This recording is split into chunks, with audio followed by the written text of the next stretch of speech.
Good evening, beloved. I hope you are well.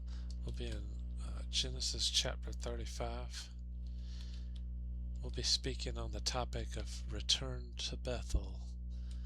This is about the life of Jacob in a short amount, but we'll discuss a lot of things regarding Bethel as a place.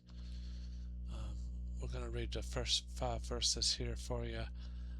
Feel free to pause and read along if you like, but verse 1 of chapter 35 says, "And God said unto Jacob, Arise, go up to Bethel, and dwell there, and make there an altar unto God, that appeared unto thee when thou fleddest from the face of Esau thy brother.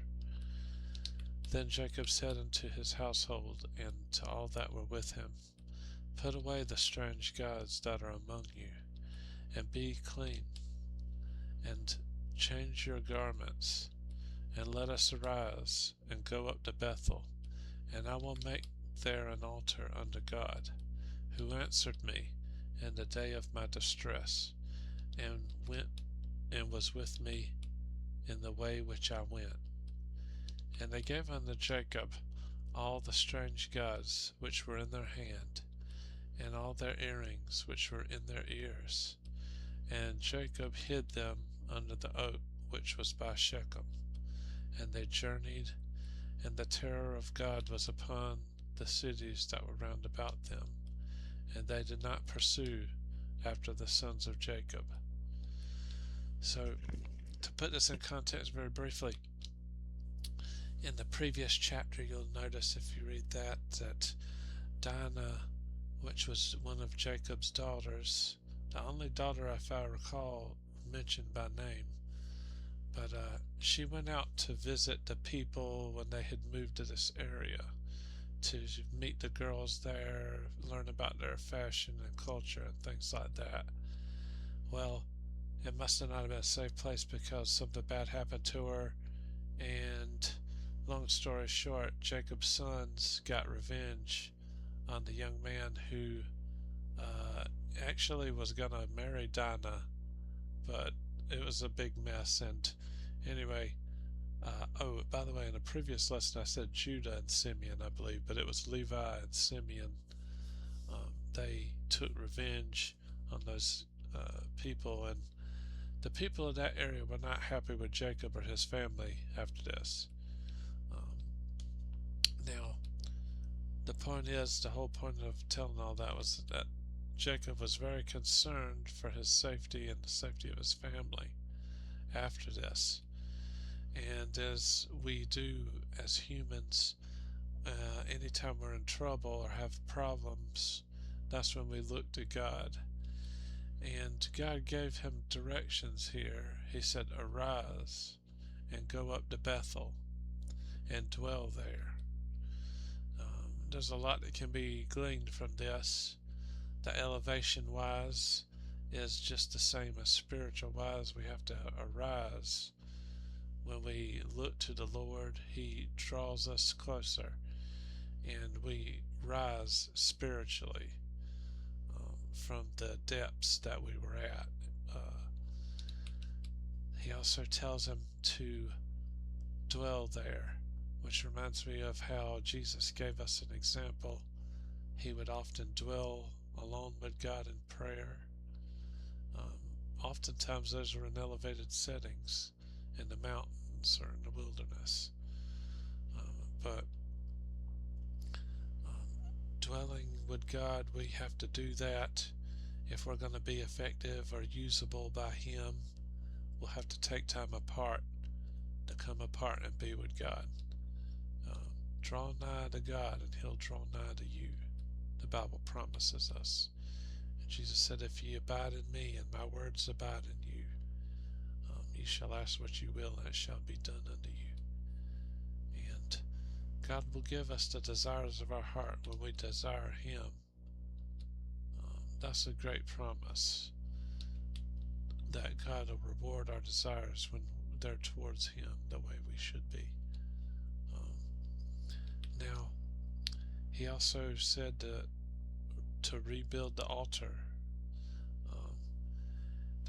there had been an altar there on Bethel. We'll talk about Abraham in a little bit, but notice how the altar of God is neglected when we raise up altars to other gods and to idols and allow the things of this world to allure us away.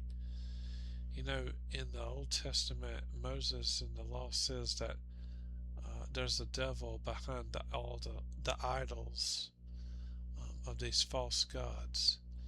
Whenever incense is burned to them and things like that, um, there's a devil behind those idols, and we need to beware of them. Um, we're a lot more influenced by the spirit world than we realize, and the Apostle John tells us to beware of idols, to keep ourselves away from them. And anything can become an idol in our life if we allow it. You just gotta consider, be real. Be real with God and be real with yourself, and the truth shall set you free. Now, notice also the cleanliness reference. Jacob told them to be clean. Put away their garments that were filthy and be clean. Notice how sin and filthiness are often connected. A lot of the awfulest sins will make you dirty or nasty. Just an obvious one is drunkenness. People get so drunk and then they throw up and it's a mess. Or there's a lot of other ones too. Drugs, stuff like that is nasty. People sharing needles, giving each other drugs, and diseases and stuff. That's terrible. God doesn't want you to destroy yourself like that. He created you for a purpose, a higher purpose. Arise, come apart, and dwell with God. Now, that's something to think about, the sin and filthiness. But the next thing I'd like you to notice is he buried these idols, even though they were precious metals and these earrings associated with pagan worship. And he buried them by the oak, at the oak, which is by Shechem. And our natural tendency is to wonder why he did that when he could have used the gold or the silver for helping people or doing something good. That's the way we want to tell ourselves. That's the games we play. But really, that money is an idol, my friend. And material wealth and material things are idolatrous often. That time that woman anointed Jesus and the disciples started grumbling and complaining about what it could have been used for. But the one who started that whole mess was stealing out of the bag, the Bible tells us. If you read the Gospel of John, or maybe it's in Luke, but I believe it's in John that says that. We can't please God in our flesh. Paul said, in my flesh dwelleth no good thing. And we have to turn away from our ways and follow the ways of God. We overly concern ourselves with a lot of these worldly things. We need to lift up our eyes and arise to come apart and dwell with God. At the house of God, Bethel. That's what Bethel means, the house of God. And the way it got its name, perhaps, is when Jacob was on the run from his brother, and at another time of his distress, he had a dream about a ladder from earth to heaven, and the angels of God ascending and descending on it. And he said, surely this is the place of God. Now, if we're going to do well as a nation and as an individual, we need to come apart and be with God, to commune with Him, and to spend time like that. The Bible says that the wicked shall be turned into hell, and all the nations that forget God. And it also says that blessed is the nation whose God is the Lord. and the people whom he hath chosen for his own inheritance. Um, Now Abraham went to this place to pray and be with God. It was the first place he raised an altar, as far as I can tell from Scripture.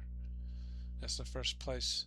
It's right after Abraham's called out by God to leave his family, his father's house, and their ways of doing things, and to live in God's ways. And Abraham stopped in this place called Bethel. It wasn't called Bethel at first, though. There's a place called Luz. Probably the pagans, the Canaanites in that area named it. And anyway, Abraham lifted up an altar there, and he prayed to God, and God told him that he was going to give him this land. Now, the test occurred immediately after that. There was a famine in the land, and even though God had promised Abraham he would give this land to his descendants, Abraham unfortunately did not have as much faith as he needed. Or maybe he did, but he just didn't use it. Anyway, he went down to Egypt. He made a bad decision, and it caused him a lot of trouble afterwards. But I want to bring up this Bethel location again. We're speaking about Abraham. Remember, when he came back out of Egypt, this is where he stopped again, and he prayed to God, and he passed the test a second time. This is when Lot and he and their servants were too numerous to live together. But Abraham was faithful. He trusted God to take care of him, because he gave Lot the opportunity to choose the land that he wanted to shepherd his flock in. And of course, Lot chose the lush and the greener pastures. But Abraham trusted God to take care of him, and Lot ended up losing all of his stuff when the cities of the plain were destroyed. You probably remember their names. There were Sodom, Gomorrah, and some other places that are unnamed. But I wanted to bring up this Bethel location and the altar there, because the Bible tells us not to remove the ancient landmark. And in Proverbs we're told that it just reminds us that there are things established by God that we should respect, and we may not completely understand them sometimes, but they're there for a reason. People generally do things for a reason, whether it's apparent to us or not, and we would be wise to observe the wise things that older folks are doing or refraining from doing. Now we have to consider, are these God's words ultimately, or are these man's words? Anytime we study what a person says, we need to consider the way they're using the words and things like that, because we sometimes have disagreements or misunderstandings. Things change over time, just like the landmarks get replaced with new ones and stuff like that. Now, I just wanted to encourage you with that. And Bethel is a place that we need to look to. And Jonathan Edwards, he communed with God in nature. He went out by himself and he prayed and he spent time alone with God, and God used him mightily. Which reminds me of also someone he wrote about named, his last name was Brainerd, I believe.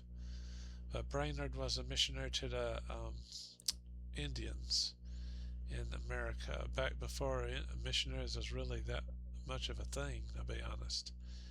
And he did not have initial success.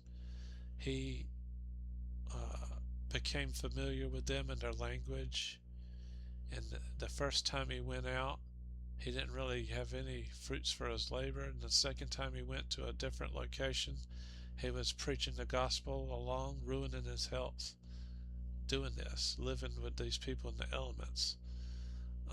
And the third time, though, that God moved and those people of the different group accepted Jesus, and there were great conversions.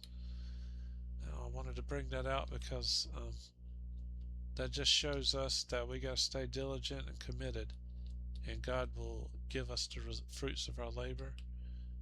He's the one ultimately who the results belong to, but um, it's just a lot to consider. I pray that this has been a blessing to you in some way. We covered two characters: Jacob, which was the grandson of Abraham, and how he arose and went up to Bethel, a place where Abraham used to go to commune with God. And I pray you be blessed, and God bless.